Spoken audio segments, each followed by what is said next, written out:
que é perspectivismo?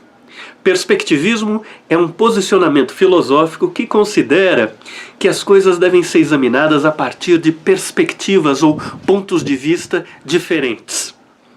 O que significa a gente dizer que as coisas devem ser examinadas a partir de pontos de vista diferentes? Todo mundo já deve ter ouvido, ou muita gente já deve ter ouvido, a tal história da garrafa de cerveja meio cheia e meio vazia. A garrafa de cerveja que está pela metade. Para uma pessoa que está de um lado da mesa, aquela garrafa está meio cheia. Para outra pessoa que está do outro lado da mesa, aquela garrafa está meio vazia. Então, se ela está meio cheia ou meio vazia, depende do ponto de vista. Para um dos pontos de vista, está faltando cerveja ali para preencher a garrafa. Para outro ponto de vista, ainda tem cerveja ali. Não é? São pontos de vista diferentes. O perspectivista vai examinar a coisa considerando os dois pontos de vista. Avaliando esses pontos de vista, qual é melhor do que o outro, mas considerando de qualquer maneira os dois pontos de vista. E talvez ele chegue à conclusão de que os dois são igualmente válidos. Né? A gente tem aí vários pensadores que são perspectivistas. Os mais conhecidos, mais famosos, são Nietzsche e Pascal. Pascal é aquele pensador que diz que o coração tem razões que a própria razão desconhece. E Nietzsche é aquele pensador que defende a vida vivida intensamente.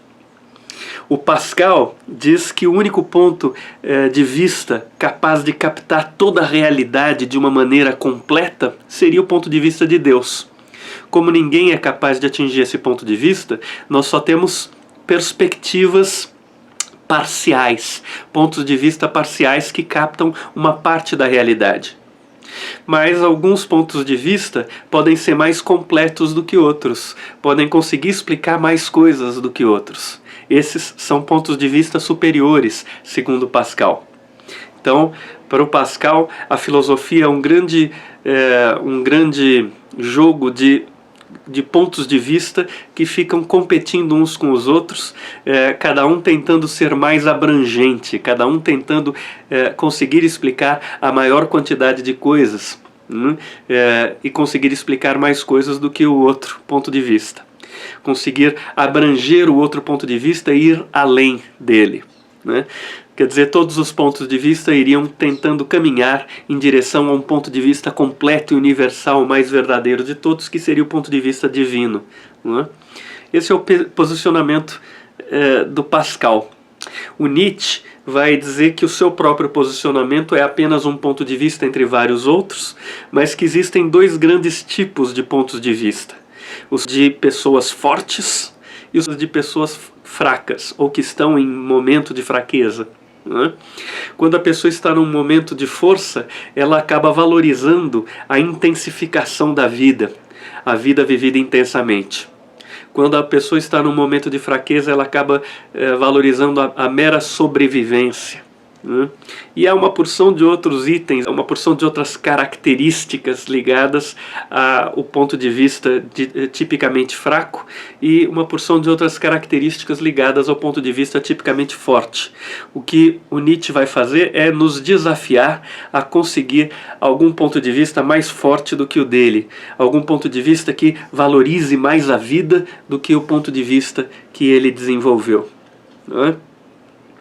E nós temos também um perspectivismo que aparece em alguns livros do pensador Wilhelm Flusser, como por exemplo no livro Natural: Mente.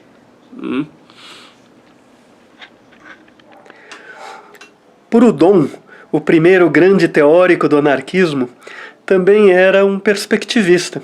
Isso fica bem claro no livro dele Da Criação da Ordem na Humanidade ou Princípios de Organização Política.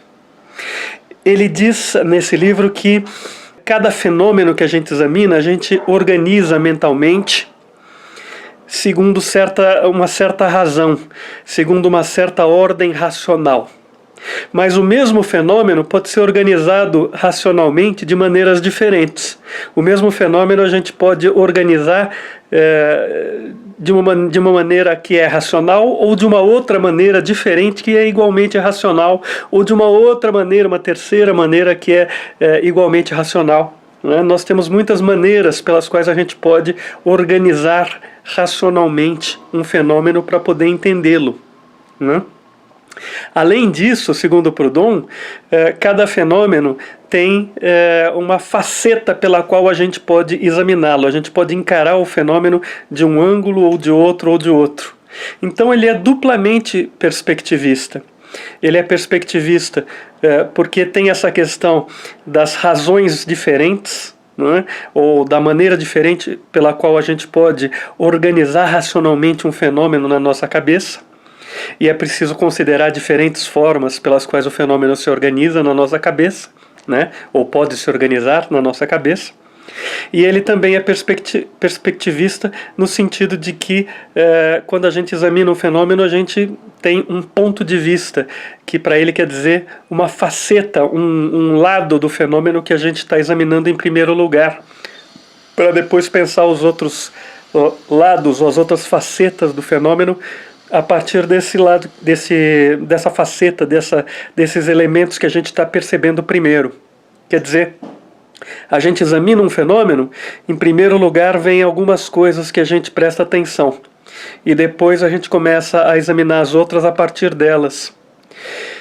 Mas a gente pode começar por um outro ângulo, ou por um terceiro ângulo, ou por um quarto ângulo diferente, e aí o fenômeno vai parecer diferente para nós, né?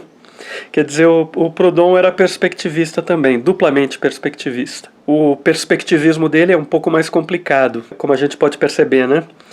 Mas a ideia era só passar aqui o recado de que há pensadores perspectivistas, quais são alguns pensadores claramente perspectivistas, como exemplo, né?